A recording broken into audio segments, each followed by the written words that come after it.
So welcome everyone to the Hemophilia Council of California's Advocacy and Public Policy webinar series. I'm Lynn Kinst. I'm the Executive Director of the Hemophilia Council of California, and tonight I'm going to be leading our webinar, Train Like an Advocate. As I think most of you know, that this is in preparation for Legislative Day. But we also welcome any of you who might be joining us who are not going to be able to participate in Legislative Day, because there are ways that you can engage in advocacy virtually this year and every year, and continue to make your voice heard whether or not you are able to come to Sacramento. We are a 501c3 organization that was formed officially in 1989, but had come together quite a bit before that for the shared advocacy agenda of the 4 California bleeding disorders organizations. And our focus is to coordinate statewide access, education, and advocacy efforts on behalf of individuals living with bleeding disorders and rare or chronic conditions. And our advocacy is around protecting access to care, promoting progressive treatment options, and advancing the quality of life for individuals with bleeding disorders. Our mission and our vision are in line with that, to improve access to care and treatment options through that advocacy, education, and outreach. Okay, so we are going to get into the heart of the matter. Legislative Day is coming, and we want to be prepared as the best as we possibly can. We are excited that on Sunday, our future leaders, who are high school students, who are impacted by bleeding disorders, will be arriving in Sacramento. They get a couple of extra days to prepare.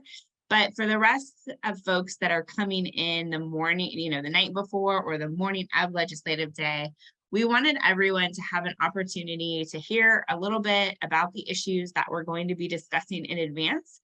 Gives you a little time to think about them, think about how those things might relate to your story, and just generally feel a little bit more prepared for the day. I do want to say, I want you to feel like tonight you can just sort of listen and absorb the information. Do not feel like you need to be furiously taking down notes, because we are going to be sending out a toolkit, which is going to have a lot of this information in it. And then on Legislative Day, you're going to have printed copies of that that we will give you in the morning that will have your talking points, and we'll also have leave behinds. So kind of like a little briefing on what you're going to be asking the legislators to sign on to, that you'll be able to leave with the offices that you're meeting with. So we really have 3 primary goals that we want to accomplish at Legislative Day. And so those goals are to familiarize people with bleeding disorders, right? Some of the legislators and the legislative staff that you're going to be talking with, maybe they've met with us before. So they do already know a little bit about bleeding disorders, but they might be new and they may not know anything about hemophilia or VWD or another rare bleeding disorder that you're impacted by. So we want you to be able to tell your story and illustrate to them through your own story what a bleeding disorder is and what it is like to live with a bleeding disorder. Really, the most powerful part of Legislative Day and the most powerful part of that experience is you being able to tell that personal story. We will also be there to talk about AB 874, which is the bill that the Hemophilia Council is co-sponsoring along with the Cystic Fibrosis Research Institute, the Rheumatology Alliance, and the ALS Association. And we're going to talk a little bit more in a minute about what that legislation does and why we are asking them to support that bill. And then, as for those of you that have participated in the past, you know that one of the talking points on Legislative Day is pretty much always in support of full funding for our safety net programs in California. So that is CCS, or California Children's Services, GHPP, which stands for the Genetically Handicapped Persons Program, and Medi-Cal. So we are going to be requesting full funding for those programs. Okay, so we are going to talk a little bit more about those issues and how you might want to talk about them and kind of what some of those key points are. But kind of first, we want to just more broadly talk about what can you do to prepare for your visit. And for those of you that are experienced legislative advocates, that you have been to legislative days or Washington days in Washington, D.C., you know, maybe you've done that at least a couple times. Maybe you've done it many times. I would love for some folks to throw in the chat some suggestions that they have for your peers. There may be some folks on this call that are going to be doing this for the very first time or the very first time in person, because remember, we've had to be virtual the past several years. So we are finally getting the opportunity to go back in person to the Capitol. So what are some of those tricks and tips that you would suggest to your peers? And would love to see some of those show up in the chat. So while folks are thinking about that and maybe putting their answers in the chat, I'm going to share a few of my top tips. So the first thing is we're already starting to do tonight, right? We're reviewing the materials in advance and thinking about what you might want to share as part of your story. So for anybody who, maybe some folks participated in the Telling Our Story webinar last few weeks, actually it was just a few weeks ago because it was the end of February. What were some of the tips that people found valuable? Can anybody remember what some of the key, there was like 3 key points about telling your story that our presenters shared. Anybody want to shout those out or throw them in the chat?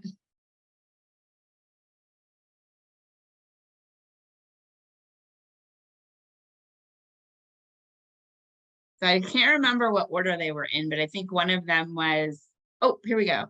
Keep it simple and to the point. Yes, absolutely. That was, I think, one of them. There was another one that I think I'm going to get to on a next slide. Have an ask. Yes. Don't use jargon. Yes, yes, yes. Be consistent and don't go on a tangent. These are all awesome. Thanks, guys, for those suggestions. So absolutely. So we're going to talk a little bit more about this, but one of the big things is just really, one of the things that you can do is think about, in terms of telling your story, think about some key points in your bleeding disorders story. Like you don't necessarily, you know, if you're 50 years old, you don't necessarily want to start with, well, I was born this year and like, you know, try to tell every detail, right? Because you only have maybe 15, maybe 20 minutes for your whole group to share their stories and for you to get your key points in. So think about a couple highlights that, or maybe even just like one incident that you think really helps explain what it's like to live with a bleeding disorder, and keep your story wrapped around that one incident. And then the other thing that's great, and this is part of why we're sharing what the issues are with you in advance, if you have something in your personal story that connects with either of the issues that we're talking about, for example, if you have ever used copay assistance, particularly if you've ever had trouble using your copay assistance, but even just if you've used it and that's been beneficial, you're going to want to share that with in your meeting because it relates to the bill that we're talking about. If you've ever used Medi-Cal or CCS or GHPP, and you have found that to be beneficial, or even if there's been challenges to that, but you understand that overall it's been a benefit, it's a good opportunity to tie that into your story. So those are things you can begin to think about as it relates to practicing your story in advance. Okay, we've kind of gotten to be a little bit lazy the last couple of years, right? Because we were on Zoom, so we could put a nice shirt on and wear our pajama bottoms and our slippers when we were doing legislative day. We are coming back to the Capitol, so business attire is going to be appropriate for your meetings. And we want to remind everyone that it is Bleeding Disorders Awareness Month. So we would love for you to wear your red tie or a red scarf or something that is represents that, you know, red tie, red bleeding disorders awareness. While you are dressing up, we would encourage you to find a way to wear comfortable shoes. It is going to be a little bit of a walk from where our meeting location is to where our office visits are going to be. So you're going to want to have some shoes that are a bit comfortable so that you can do that walking. And also the current forecast, unfortunately and sadly, for Tuesday is rain. So I also want to make sure that folks are not wearing shoes that are going to be slippery if it is wet outside. So keep those two thoughts in mind, and you might want to bring your umbrella as well. Hopefully it won't be too windy, and we can use those umbrellas to protect ourselves. Okay, another reminder as you're thinking about what you're going to wear and bring with you is that you will have to go through security when you enter the Capitol or the Legislative Office building. Think airport security. It's similar to that. You'll go through a metal detector and your bag will go through like an x-ray machine. They do not ask you to remove your shoes, and you can bring water with you. It's a drink, which is the two things that probably stand out the most that are different than the airport. But for example, like if you typically carry a pocket knife in your pocket or in your purse, you are not going to want to bring that because you won't be able to bring it through security. And you know, as you look at your schedules and start receiving that information, you're going to want to arrive early to your meetings, allow time to get through security. Sometimes that line can get a bit long. And also, this is even for folks who have done legislative days before, this is our first time doing it since the legislative offices are in the swing space. So you want to leave time for getting lost and then still finding the right place. As much as possible, you do not want to be late to your meetings, but we understand sometimes stuff does happen. Maybe your last meeting ran long and you're running late to the next one. Please, you will have phone numbers for the offices that you're going to. Please make sure to call, have someone from your group call if you are running late. Okay, any questions or comments on how to best prepare for your visits? Feel free to drop those questions or comments in the chat. I'm going to jump on to the next slide, but don't hesitate to add a question in if you've got one in your mind. Okay, so you've prepared and you've made it to the meeting and you are at the outside the office. Okay, you're first going to want to make sure that your whole group has arrived, and then you're going to check in at the front desk. Let them know that you're there, let them know what time you have a meeting and who you're supposed to be meeting with. This is a big one. Do not be offended if you're meeting with staff.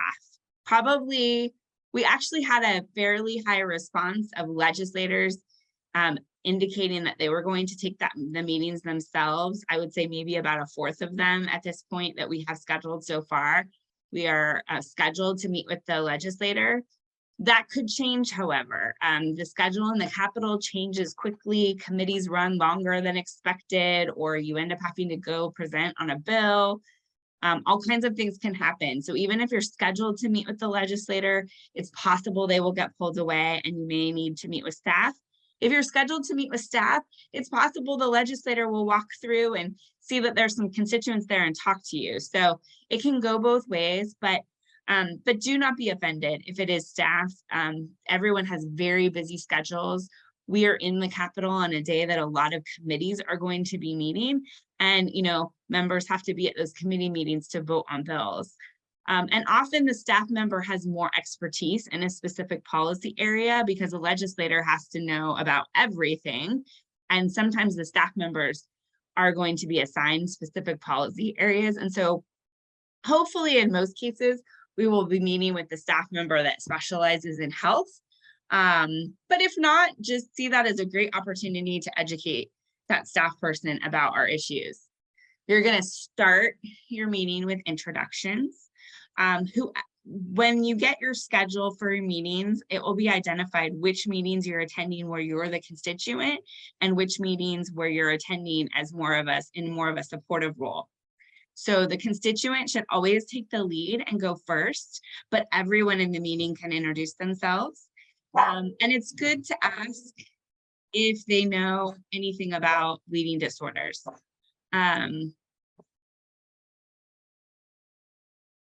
That way you can kind of gauge like how familiar they are. Again, we've been meeting with legislators for, we've had legislative days for probably 25, 30 years in Sacramento now. And so sometimes we get to meet with staff who have met with us, many times before, and therefore they already have some good knowledge about bleeding disorders, and then you don't necessarily have to start from zero.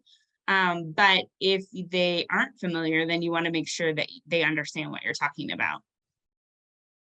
You're going to want to use persuasion and not confrontation. What I mean by that is, and I don't expect that this is going to be an issue. Legislators that we meet with and staff that we meet with in these situations, they usually genuinely want to hear from you. They want to hear your story. They want to learn, particularly when it's constituents coming to meet with them. They aren't trying to be controversial or, obstinate. They're not going to want to try to get into any kind of an argument with you. They're going to want to be supportive. So you don't necessarily need to worry about having any kind of confrontation. But again, you're not going to want to go in there. Say your legislator is someone you're familiar with. Excuse me. And there's some policy issues that you disagree with them on. You don't want to go in there and start talking about all your disagreements. You want to try to focus on areas where you may have common ground. And again, we really want you to stick with the issues that the HCC is focusing on. Since we are coming as a group and we have committed to represent the Hemophilia Council and the bleeding disorders community, we want to stick with those topics and ensure that we're representing one another well in these meetings. Okay, another tip. Two important last thoughts about meeting with your legislator. A, do not forget to take a picture. That's going to be important in a minute, but it's always great to get a picture of your group with either the staff person or the legislator that you met with. And then the other last and super important thing is, I do not expect anyone to try to stump you or, come up with any kind of, crazy question, but they might ask you something about the budget, or they might ask you something about the legislation and you might not know the answer. That is totally okay. But don't make up an answer if you don't know what the answer to their question is. You never want to make something up. You never want to say something that is untrue or inaccurate in these meetings.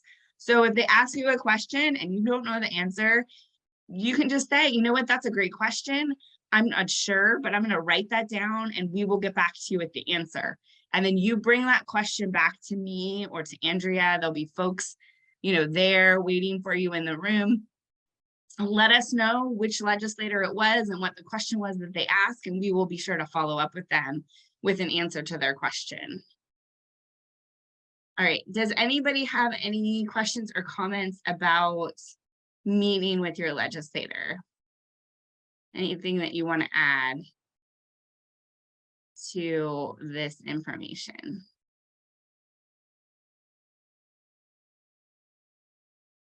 Okay, we will keep moving along.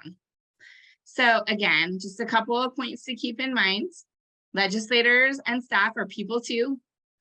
Don't feel intimidated. You will be amazed at how you will find ways to connect with the folks that you're meeting with. They want to hear your stories.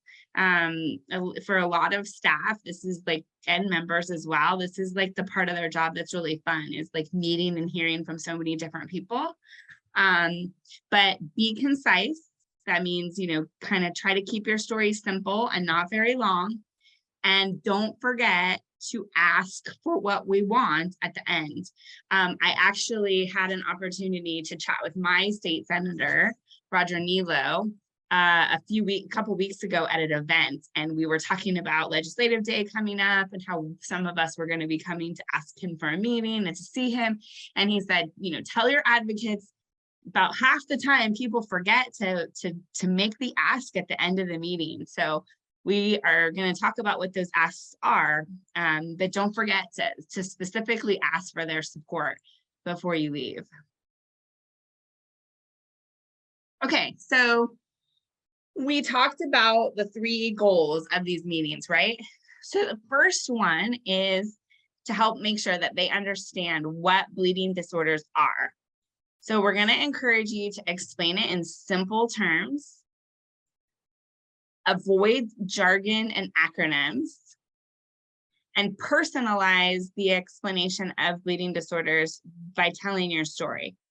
So what, does anybody want to unmute and give me an example or put in the chat an example of like jargon or an acronym that somebody who is inside bleeding disorders would absolutely know what that is, but if you're talking to a legislator or staff person or someone else that isn't familiar, they just might not have any clue what we're talking about.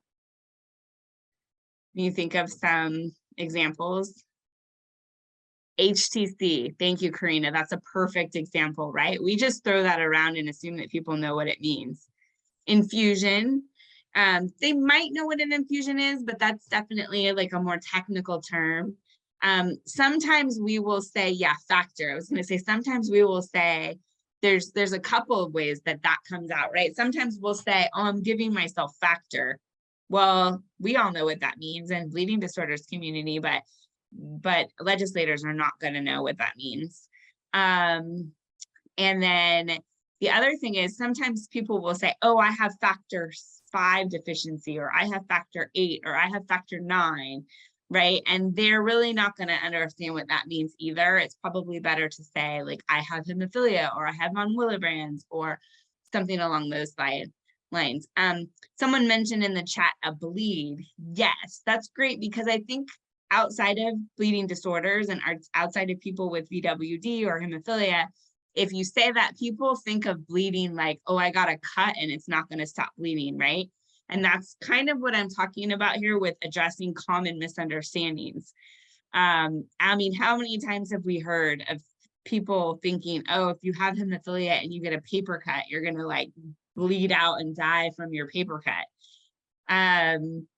So people think of external bleeding. So one of the things that's good to explain how we bleed into muscles and joints and what the impact of that is. Exactly. And then that's kind of related to, Ivan, what you're saying about target joints, right? We can't just it's good to talk about these things. All of these things that folks are bringing up are great things to talk about, but they probably need just a little bit more explanation in order for folks to understand. So thank you guys for those contributions. Okay. We are going to spend a little bit more time on this patient assistance programs and copay accumulators issue, because I want to make sure that everyone feels comfortable with the legislation. And this is the part that is possibly a little bit more confusing for folks. I know, though, we have had some webinars in the past, so this may be familiar to you. Some of you have been at Washington Days recently, and while it was a different bill number, it was really the same issue that we were talking about there. So I think that's going to help us as well. So copay accumulator programs are used by insurance companies to prevent copay assistance from counting towards your deductible or maximum out-of-pocket expenses. Essentially, payers, which are the health plans or health insurance companies, and pharmacy benefit managers or PBMs, use these programs in order to receive double or sometimes even more than double the amount of money that they would have otherwise received for a patient's in relation to a patient's medication. And how they do that is, first, they collect all of the funds available from the patient's copay assistance program. And then once that is done, like I think any of you who have used patient assistance know, patient assistance has a limit, right? It's not an unlimited dollar amount that you're having access to. Once it's done, then the insurance company says, oh, none of that counted towards your maximum out of pocket. So your accumulator is back to zero and you need to pay that copay yourself out of your own funds. So this significantly increases the patient cost while the insurers and or the PBMs double their profits. So in order to combat this, we have co-sponsored, and Assembly member Dr. Akilah Weber has introduced AB 874. This legislation will ban the use of copay accumulator programs and require health plans and PBMs to apply any amount paid by the insured through copay assistance or other funds to the patient's deductible or out-of-pocket maximum. And like we said earlier, the bill is being co-sponsored by the Hemophilia Council of California, the California Rheumatology Alliance, who are the physicians that treat patients with arthritis primarily, the Cystic Fibrosis Research Institute, and the ALS Association. And we're proud to be working with those other groups on this issue. So one thing that may come up if you raise this bill and are talking about it, because this is a common tactic that the plans use to try to justify these programs, is they say, oh, this is steering patients towards higher cost drugs. And they argue that the copay accumulator programs need to be eliminated because that will help, keep patients from being steered.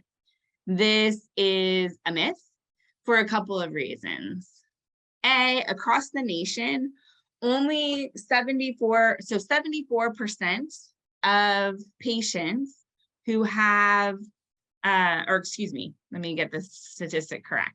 74% of pharmaceuticals that have copay assistance available have no generic alternative, right? So there isn't a generic drug that the patient could be taking instead of what they're using their patient assistance for. We know that in bleeding disorders, we have no generics. The products that we take are biologics, and there could be something called a biosimilar in the future, but we don't even have any biosimilars in bleeding disorders at this point. So there are no generic drugs. Lastly, and very important in California, there was legislation in 2017. There's a little note on this here. In 2017, there was legislation which banned the use of copay assistance to purchase medications that have a generic equivalent. So under California law already, you cannot use patient assistance if there is a generic available. And this legislation would not change that.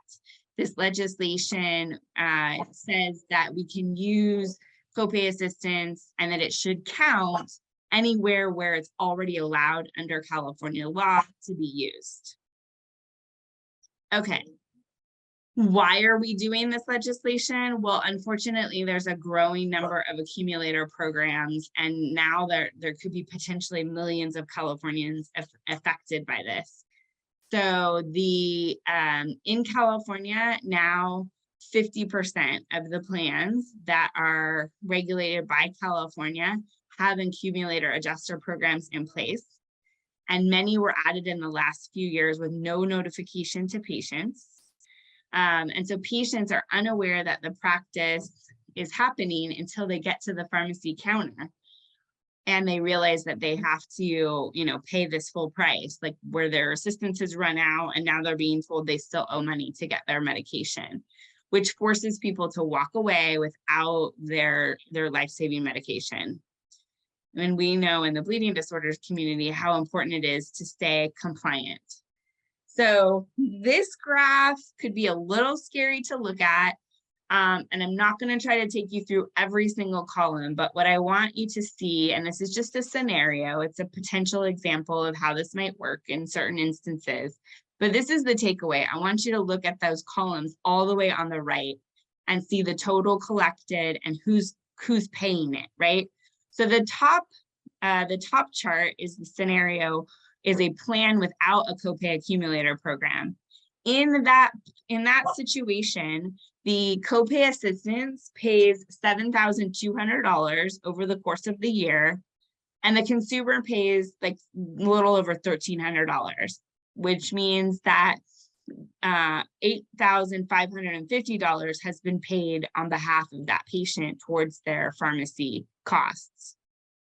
In scenario 2, on the bottom, you look at those columns and you see that the plan still collects $7,200 from the copay assistance, but then they end up also collecting an additional $7,960 from the patient, bringing the total that they collect to over $15,000. So you can easily see how the patient is being hurt and the plan is being enriched by this strategy and policy that the plans have implemented. Okay. These programs also create health risks and exacerbate health disparities, right? We know that when out-of-pocket costs reach $75 to $125, that more than 40% of the patients leave their prescriptions at the counter. And those are, of course, going to be our most vulnerable community members, those that have the least resources financially available. When out-of-pocket costs reach $250, over 70% of patients will leave the pharmacy without their medication.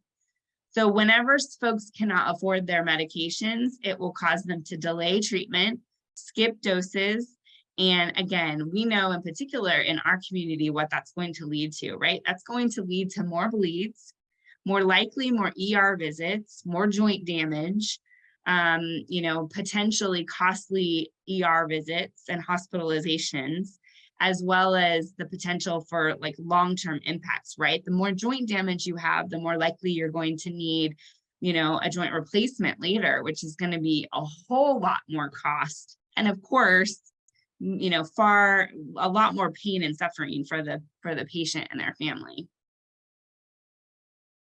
Okay, this is also important news that you can share. 16 states, as well as Puerto Rico, have already passed legislation to ban this practice. So we're asking that California join these 16 other states, and there's about 20, I think, that have introduced legislation this year along with California. There is also an effort underway, and like I mentioned, those of you who were at Washington Days, had an opportunity to lobby members of Congress on this issue. HR 830 is the Help Copays Act, and it has been introduced in Congress to also try to address this issue. Insurance is regulated in a very odd way, right? So some insurance companies are regulated by the federal government, and some are regulated by the state government. And so we really need the federal law to pass to help all of those people who are on generally employer plans that are regulated under the ERISA Act, as well as the states to act in order to protect patients who have state regulated ACA plans. Okay, this is a busy slide, but I want you to see that we are part of a much bigger community of patients and providers who are engaged in this effort. So there is a coalition of more than 75 patient and provider groups across the state who are supporting our efforts to ban these copay accumulators. So you see all kinds of groups on here, everything from cancer to, like Crohn's and colitis to HIV and AIDS, eczema, just like a broad range of various different types of illnesses, chronic as well as acute, rare as well as common. Okay, so moving away from the legislation, and I should pause there. That legislation can be a little bit tricky. Does anybody have any questions that they want to ask or throw in the chat about AB 874? I guess I should also note while you're thinking that, so it is in the Assembly.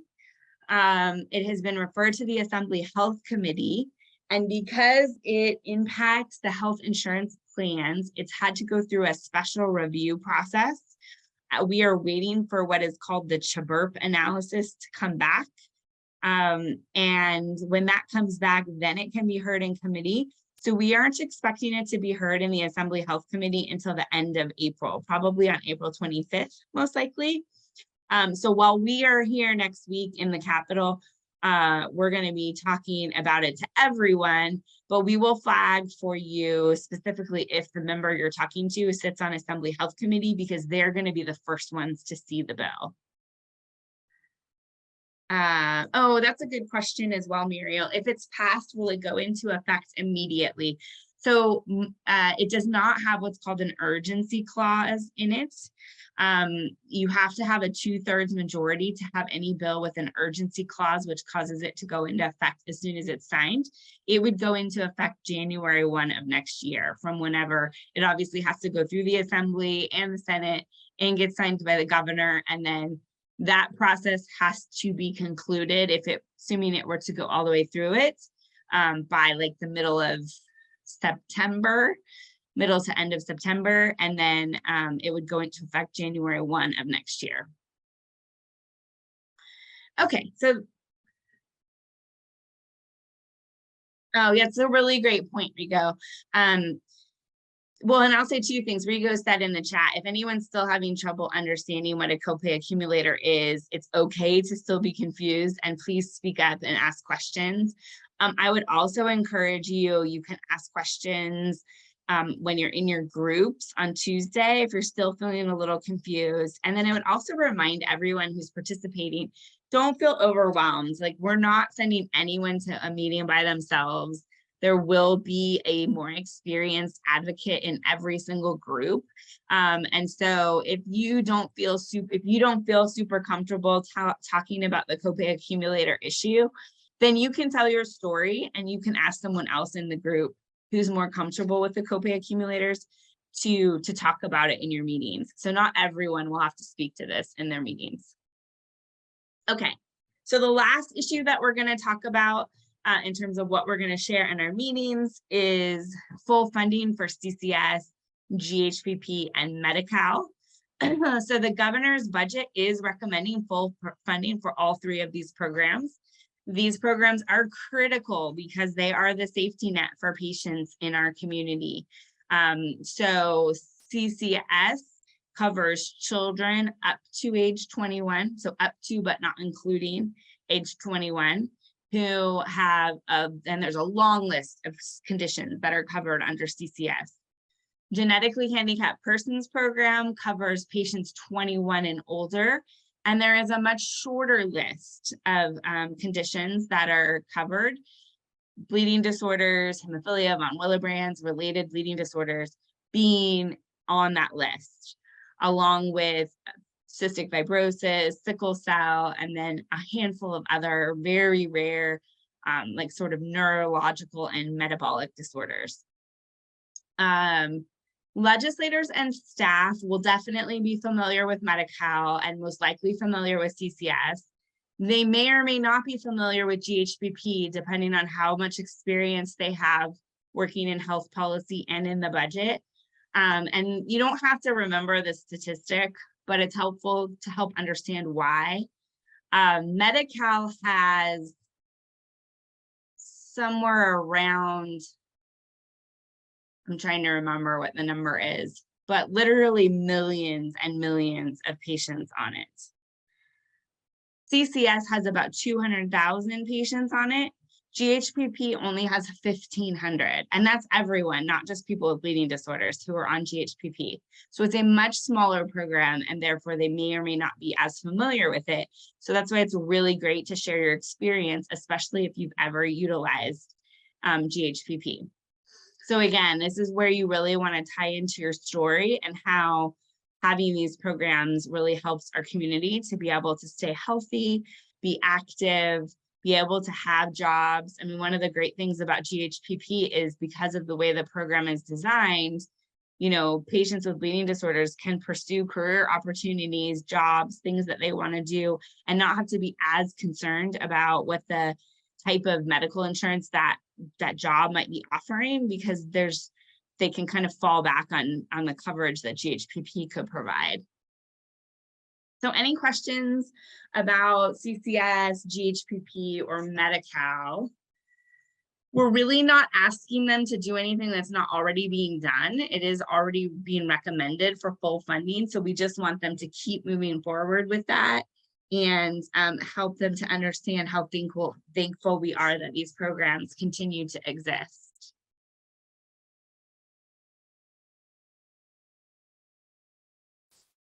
Okay, so I'm just going to reiterate our advocacy priorities for this year. And this is a slightly different order than we just talked about them, but protecting benefits, so protecting Medi-Cal, CCS, and GHPP, making sure that all copays count, so that's AB 874 that we talked about, and then raising awareness about bleeding disorders. And March is Bleeding Disorders Awareness Month, so it's a great time for us to be there having these conversations. And we did already have our ACA 23, which was also introduced by Assemblymember Weber, which declared March as Bleeding Disorders Awareness Month. So that already passed the Assembly on consent a week or so ago.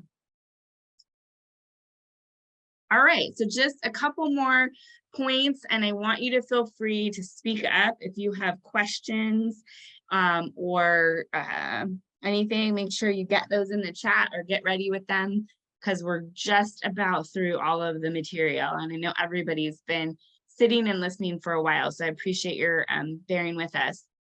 So just a couple more things. So after your meeting, well, this is kind of during your meeting, I guess, right? But before you leave, make sure you get a business card of the staff person you met with, which will help it make it easier for you to follow up, especially if you ended up meeting with someone different than the name on the schedule, which could happen, right? Like we scheduled a meeting with a certain person in the office because that's who the office said was available and was the right person for our policy areas. But like I said, the schedule changes fast and furious in the Capitol, and that particular person who we were meeting with might get called away, and they might say, hey, my colleague's going to take this meeting. So if everybody can please make sure that if, get a business card from who you met with. They're sort of used to handing those out at meetings. And then particularly do that if you met with a different person.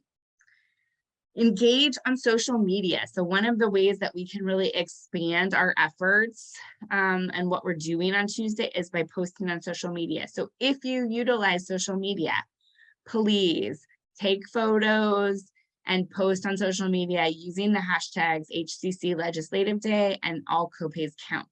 And we are going to talk in just a minute a little bit more about sort of do's and don'ts with social media. We are also going to ask that one person from each meeting report back to us how that meeting went and any follow-up that is needed. So if you met with a different person than we scheduled it, we'd love to know who you met with. If they had any questions that we need to respond to, we want to be able to follow up for you on that. If they said, again, this is where it comes back to the ask, right? Make sure you ask before they leave. Would your boss or would you sponsor, be a co-sponsor or a co-author of AB 874? If they say, yeah, I'm willing to sign on, or if they say, well, I think my boss would be interested in this, let me talk to them about that. We want to know that so that we can follow up with them, and someone from the coalition can help us follow up with them. And then you're going to want to send a thank you. And we, in your toolkit, will have, ideas about how to write your legislator and some sample language that you can use. But you're going to want to either send an email or a handwritten note after the meeting, thanking them for taking the time to meet with you. It doesn't necessarily need to be separate messages from every person in the group, but I think that it's most impactful if the constituent or constituents sends that follow-up thank you. And then, stay informed and follow the process. I'm going to guess that if you're here, you're probably on our mailing, like our e-blast list. But make sure that you are getting those messages from HCC so that you can keep on track with what's happening with the legislation and the things that we've talked about.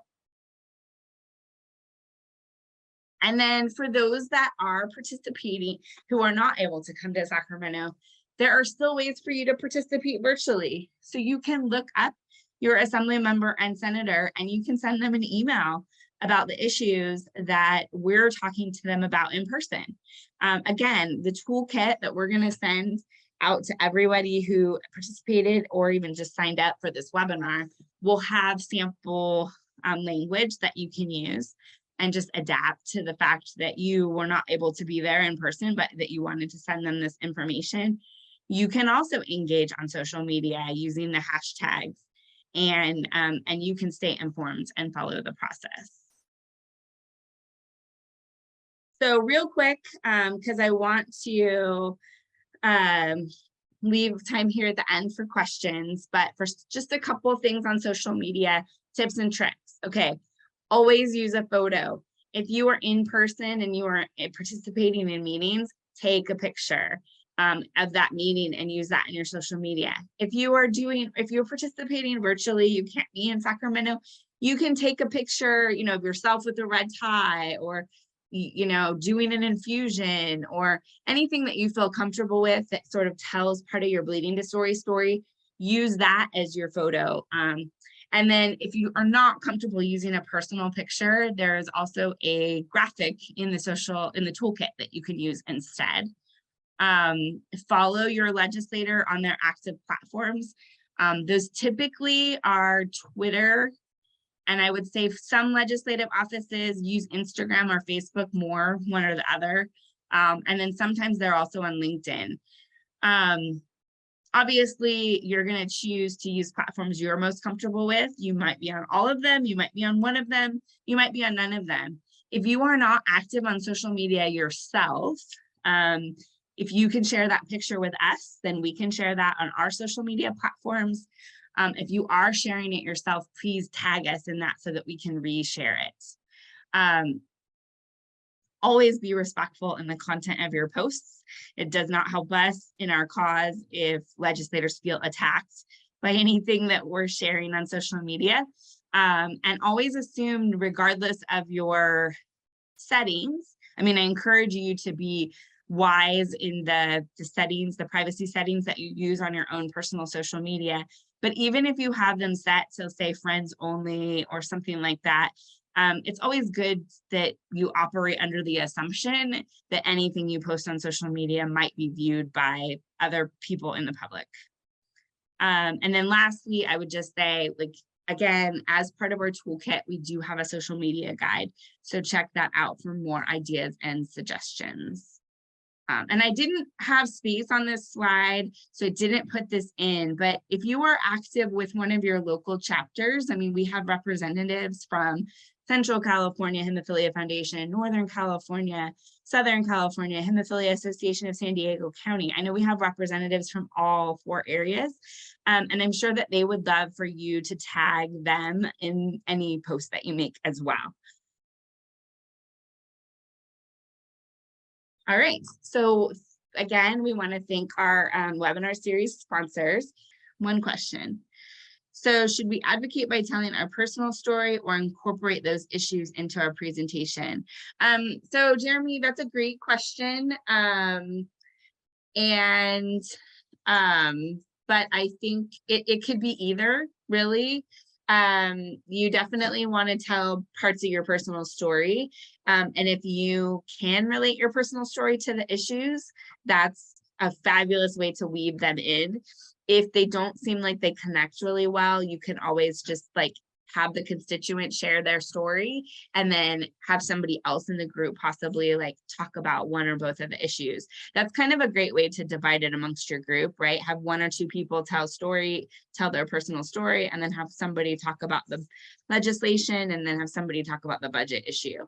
But you will have some time on Tuesday morning when you're together during breakfast to kind of coordinate with the people that you're going to be going to your meetings with. And unlike Zoom, you will be like walking to your meeting together and have sort of opportunity in the hallway outside before you go in, assuming that you get there a little early, to kind of coordinate that.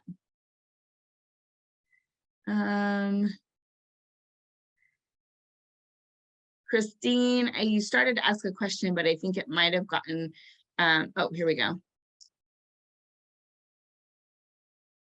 So yeah, that's a good point. Some of you may have gotten a calendar invite for the event, for a meeting, I'm sorry. And you may only have one or two. You might not even have any yet.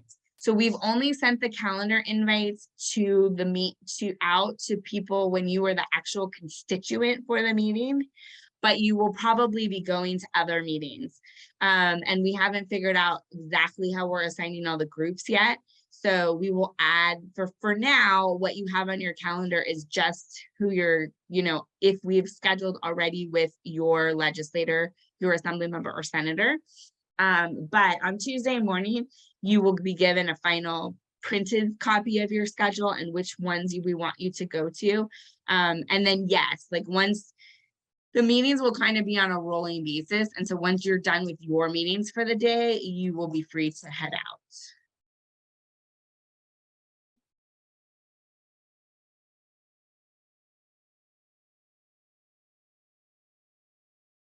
Oh yeah, Muriel, it's very hard to get information on the copay accumulator issue. I'm guessing from the way that you're phrasing that, it turned out that he does have a copay accumulator happening, but like he didn't get any notification about it from his plan.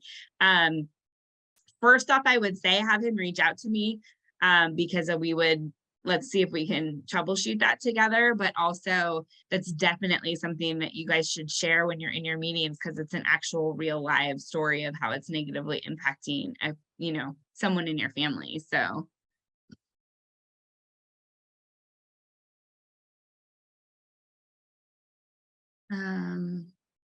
Yeah, and Andrea said, you will be free to go after that last meeting, depending on where you parked, etc. We would love to have you come back by the Capitol Event Center, which is where our meeting space is, pick up any last snacks, let us know how things went. We would love to see you before you head out, but you won't have to like stick around until 4 o'clock if your last meeting is at, 2:30 or something.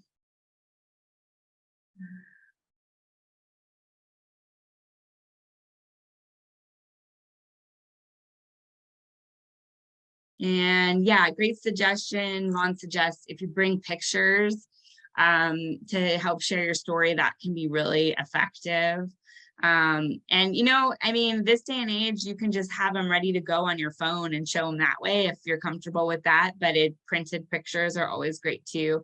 I know in the past, sometimes we've given folks at one year had given out little photo albums for people, like little mini photo albums to put some pictures in and share.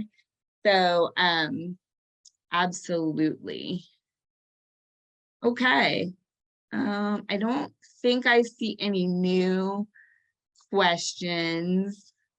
Muriel, we can chat more about that situation on Tuesday if you like. Yeah, everyone's gonna do a fabulous job on Tuesday. So we're excited. We're looking forward to seeing you all back in person. And if you have any other questions that come up in the meantime, feel free to call us or email us. That information is on the slide.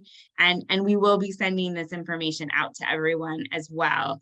We don't usually get the video out as quickly, but we're going to try to do just like a rough cut of the video and get it out to folks so that those that missed tonight can have it hopefully by Friday, so you have time to review it over the weekend. So thank you all for your passion and your advocacy and for taking time to join us for Legislative Day and tonight. So have a great rest of your evening, and we will talk to you soon.